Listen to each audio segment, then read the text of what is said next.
Hello viewer, my name's Don.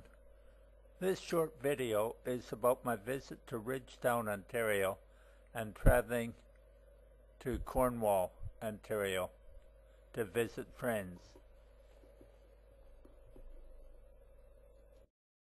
My sister Margaret and her husband Ken run a Dixie the franchise producing chicken. After flying from Edmonton, I arrived in Toronto and was picked up by Ken and went to my sister's place in Ridgetown, Ontario.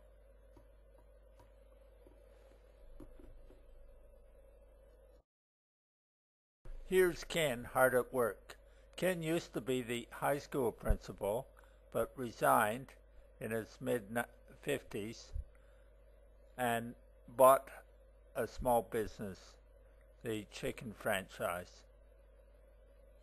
He's still operating it now in his early 60s.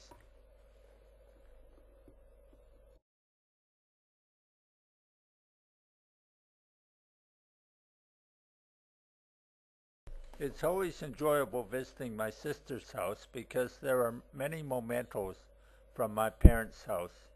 Both my parents are deceased. Here is a picture of Peggy's Cove, which I visited with my parents in the late 1950s.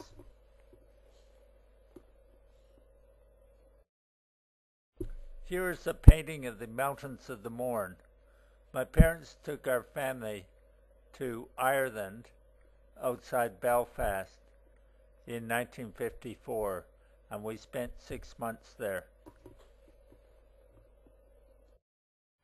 This is the wood carving of Ken and Margaret's two boys, who are now adults. They are fighting on a raft outside our summer cottage. I know I did that many times myself when I grew up at that same cottage.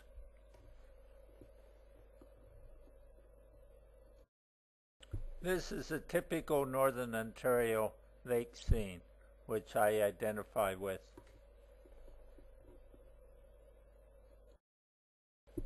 Here are Ken and Margaret and myself having a quick meal. After a week in Ridgetown, Richard and myself decided to visit friends in Campbellford, Ontario and Cornwall, Ontario. We're on the 401 heading east through Toronto.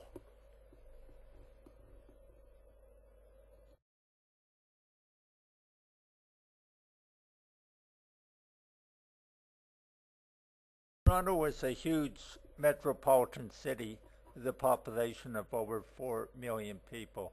It's growing rapidly as these mammoth high-rises show.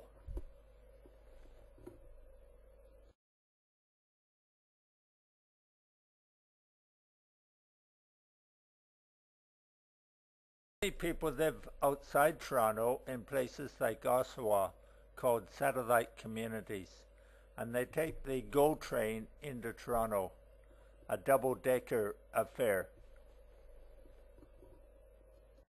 This is unusual architecture near Oshawa as we pass under on the 401.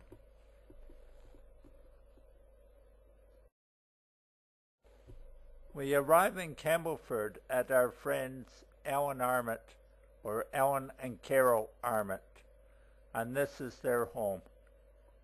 Ellen used to teach high school at Campbellford High School for many years.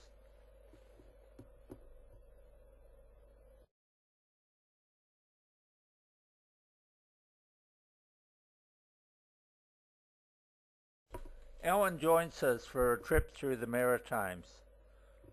We push on to Kingston, Ontario and catch up with Professor Gerald Tauchinsky, who taught Ellen and myself in second year honors history back in 1966 or 1967.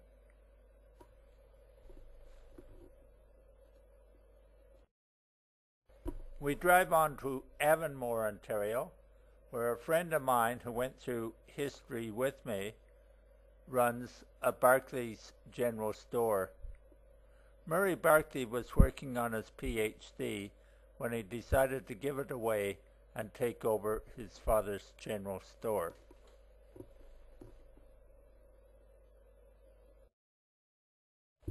This store probably has not changed in 50 years and still gives a good idea of what a typical provincial country general store used to look like.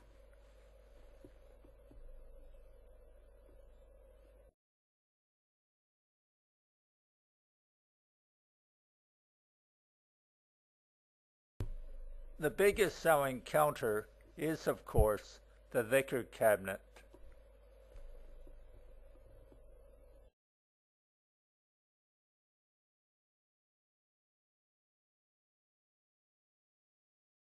We meet with Murray after he finishes work for a few beer at his home. This is Murray's home. We push on and spend the night in Cornwall. Here we catch up with Brian McHugh, who shared a house with me in 1972. It was really good to see Brian. Cheers, viewer, and thank you for joining me on this short excursion.